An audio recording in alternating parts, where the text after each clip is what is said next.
Good morning everyone, कैसे हैं आप सभी। स्वागत है आपका रिजल्ट गुरु परिवार में। और आज हम बात करेंगे कालीबंगा सभ्यता को लेकर।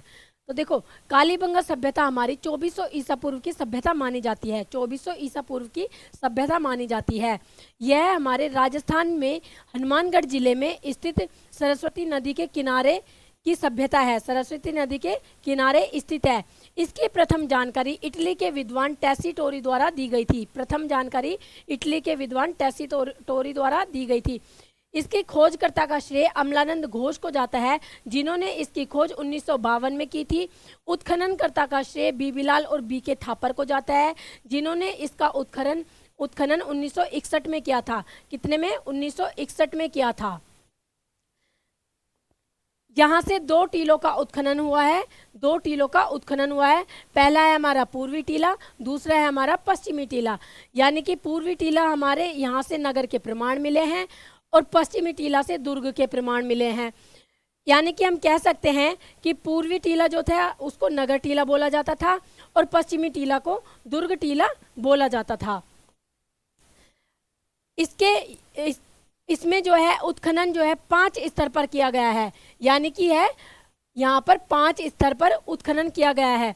यहाँ से 2 सभ्यताओं के प्रमाण मिले हैं, प्राक हड़प्पा कालीन सभ्यता और हड़प्पा कालीन सभ्यता। यानी कि प्राक हड़प्पा कालीन को हम कह सकते हैं हड़प्पा पूर्व की सभ्यता, और एक हो गया हमारा हड़प्पा कालीन सभ्यता, जो कि हमारी कांस्य युगीन सभ्यता थी। हड़प्पा कालीन हमारी कांस्य युगीन सभ्यता थी।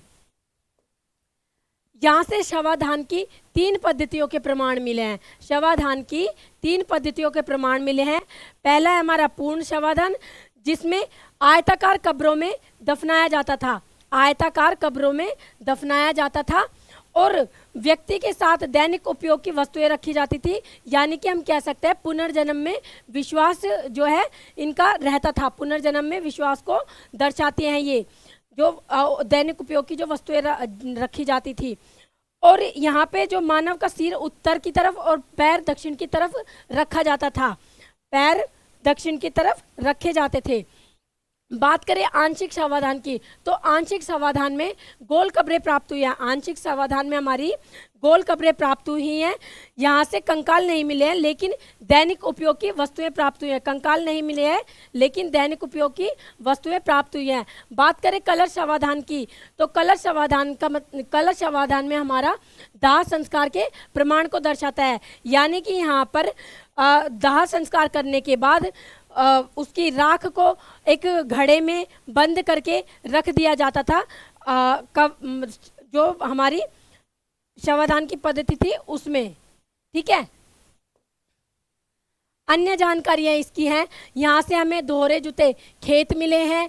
गेहूं जो कपास चावल की खेती की जाती थी। पशुओं की अगर हम बात करें तो हमारे ऊंट, कुत्ता, बैल, गाय, बकरी यहाँ से प्राप्त हुए हैं। कुत्ता जो है यहाँ का पालतू पशु था। कुत्ता यहाँ का पालतू पशु था। यहाँ से निकटतम पाड़ा यानी कि चने की खेती और विरल पाड़ा यानी कि सरसों की खेती के प्रमाण मिले हैं। ये क्वेश्चन भी आ जाता है, निकटतम पाड़ा और विरल पाड़ा क्या है। निकटतम पाड़ा और विरल पाड़ा क्या है। आगे बात करें तो यहाँ पे कच्ची व पक्की ईंटें मिली हैं। अलंकृत ईंटों के फर्श मिले हैं। मिट्टी का स्केल यहाँ से प्राप्त हुआ है। दशमलव पद्धति में बटकरे यहाँ से मिले हैं। ईरानी तंदूर मिला है।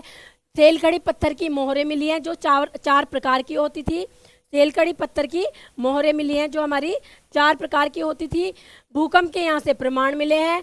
तीसरे यहाँ से यहाँ से कालीबंगा संग्रहालय प्राप्त हुआ है, जिसमें 6 छिद्रयुक्त बालक की खोपड़ी प्राप्त हुई है।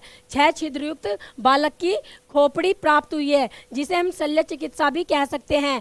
और यहाँ पे बलि प्रथा के प्रमाण मिले हैं। ताम्र बैलगाड़ी यहाँ से मिली है। यह ग्रामीण और नगरीय सभ्यता के यहाँ से प्रमाण मिले हैं। तो ये हमारी कालीबंगा सभ्यता की छोटी सी डिटेल थी जो हमारे लिए मेन होती है। मिलते हैं आपसे नेक्स्ट टॉपिक के साथ। थैंक यू सभी को।